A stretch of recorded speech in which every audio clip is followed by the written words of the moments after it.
तो चाहे एमसीयू का अब तक का कोई भी फेज हो या फिर एवेंजर्स जैसे बड़े क्रॉसओवर प्रोजेक्ट्स, उन सभी में थॉर एक काफी इंपॉर्टेंट कैरेक्टर है। जहाँ थॉर एक ऐसा कैरेक्टर है जिसे मार्वल की सिनेमैटिक यूनिवर्स में ज्यादा देर के लिए स्क्रीन से दूर नहीं रखा जा सकता। एमसीयू के जिस भी प्रोजेक्ट में थॉर होता है, उस प्रोजेक्ट की फील, वाइब और एक्सपीरियंस एक अलग ही लेवल पर होता है। उस प्रोजेक्ट की ग्रेविटी एक अलग ही लेवल पर होती है। जहाँ एमसीयू में थॉर के कैरेक्टर ने अपनी एक पहचान बनाई है अपनी पूरी एमसीयू जर्नी के थ्रू।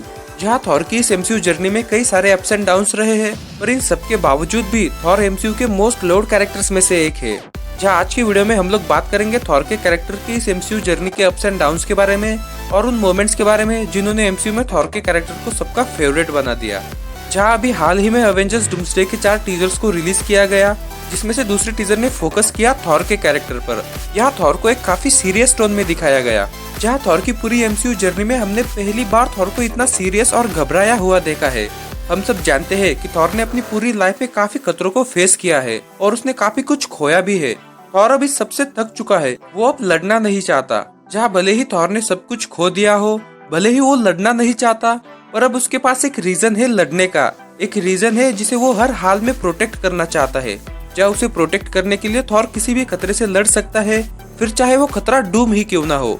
जहाँ पहली थॉर मूवी से लेकर एवेंजर्स डूम्सडे तक थॉर की जर्नी भरी हुई है कई सारे इवेंट से, जहाँ हमें इस पूरी जर्नी में थॉर का एक कैरेक्टर डेवलपमेंट देखने को मिला।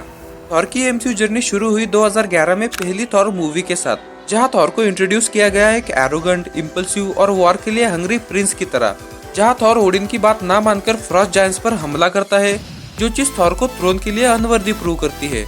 जहाँ ओडिन थॉर से म्योल्निर लेकर उसे अर्थ पर बैनिश कर देते हैं। अर्थ पर थॉर सीखता है ह्यूमिलिटी, पेशेंस और सेल्फ सैक्रिफाइस के बारे में। जहाँ वो खुद को सैक्रिफाइस करता है बाकियों के लिए और एक बार फिर से वर्दी बनता है। जहाँ पहली थॉर मूवी में थॉर सीखता है किंग बनना कोई पावर नहीं बल्कि एक रिस्पॉन्सिबिलिटी है। इसके बाद हमें थॉर देखने को मिला 2012 में रिलीज हुई दी एवेंजर्स मूवी में, जहाँ थॉर एक मैच्योर और कंट्रोल्ड वॉरियर बनकर रिटर्न करता है। जहाँ उसका प्राइमरी कॉन्फ्लिक्ट काफी इमोशनल है, उसका भाई लोकी और उसकी ड्यूटी। जहाँ वो लोकी को मारने की जगह उसे समझाने की कोशिश करता है। जहाँ थॉर इंसानों के साथ टीम वर्क सीखता है। इसके बाद हमें थॉर देखने को मिला 2013 में आई थॉर दी डार्क वर्ल्ड में, जहाँ थॉर अपनी रॉयल ड्यूटीज एक्सेप्ट करता है और किंग बनने की तैयारी शुरू करता है। जहाँ थॉर अपनी माँ फ्रिगा को खोता है, जो चीज उसे डीपली अफेक्ट करती है। थॉर लोकी के साथ अलायंस बनाता है और आखिर में थ्रोन को रिजेक्ट करता है, जहाँ उसे रियलाइज होता है कि वो अभी किंग बनने के लिए रेडी नहीं है। थॉर सीखता है कि लीडरशिप सैक्रिफाइस डिमांड करती है। इसके बाद हमें थॉर देखने को मिलता है 2015 में रिलीज हुई एवेंजर्स एज ऑफ अल्ट्रॉन में, जहाँ थॉर इन्फिनिटी स्टोन्स के फ्यूचर और रैग्नारॉक के विजन से परेशान है। जहाँ उसे अपनी कॉस्मिक रिस्पॉन्सिबिलिटीज का प्रेशर फील हो रहा है। जहाँ वो खुद को एवेंजर्स से दूर करना शुरू करता है। जहाँ थॉर की एक वॉरियर से यूनिवर्स के गार्डियन के तौर पर कैरेक्टर ग्रोथ होती है। इसके बाद हमें थॉर देखने को मिलता है 2017 में आई थॉर रैग्नारॉक में, जहाँ थॉर म्योल्निर और अपने पिता ओडिन को खोता है और उसे रियलाइज होता है कि उसकी पावर्स खुद में है, ना कि किसी वेपन में। जहाँ एसगार्ड के लोगों को बचाने के लिए वो एसगार्ड का डिस्ट्रक्शन एक्सेप्ट करता है, जहाँ वो अपने लीडर के रोल को भी एक्सेप्ट करता है। इसके बाद 2018 में थॉर का अपीयरेंस होता है एवेंजर्स इन्फिनिटी वॉर में, जहाँ थॉर लोकी की डेथ और अपने लोगों के डिस्ट्रक्शन को विटनेस करता है। वो थैनोस से अपना रिवेंज लेना चाहता है। वो स्टॉर्म ब्रेकर को हासिल करता है और थैनोस से अपना रिवेंज लेता है, पर थैनोस को रोकने में असफल रहता है। और इसके बाद 2019 में एवेंजर्स एंड गेम में थॉर डिप्रेशन और गिल्ट में चला जाता है।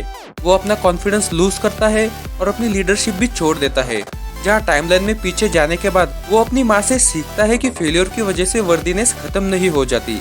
जहाँ थॉर किंगशिप को छोड़कर इमोशनल मैच्योरिटी, सेल्फ एक्सेप्टेंस और हीलिंग के बारे में सीखता है। जहाँ इसके बाद हमें थॉर देखने को मिलता है 2022 में रिलीज हुई थॉर लव एंड थंडर में, जहाँ थॉर अपनी लोनलीनेस के साथ स्ट्रगल करता है। जहाँ थॉर ग्लोरी और रिवेंज को छोड़कर प्यार को चुनता है।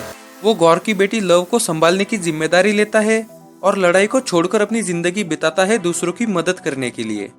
जहाँ अब एवेंजर्स डूम्सडे में लड़ाई एक बार फिर से थॉर के सामने खड़ी है।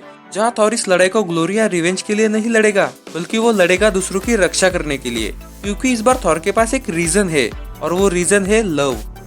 तो ये थी वीडियो एमसीयू में थॉर की जर्नी और थॉर के कैरेक्टर ग्रोथ के बारे में। आपकी इस वीडियो के बारे में क्या थॉट्स है वो कमेंट सेक्शन में जरूर बताना। अगर वीडियो पसंद आई हो तो वीडियो लाइक जरूर करना, अपने दोस्तों के साथ शेयर करना एंड और ऐसी वीडियोस के लिए सब्सक्राइब टू हीरोइक शोर। मिलते हैं अगली वीडियो में, बाय।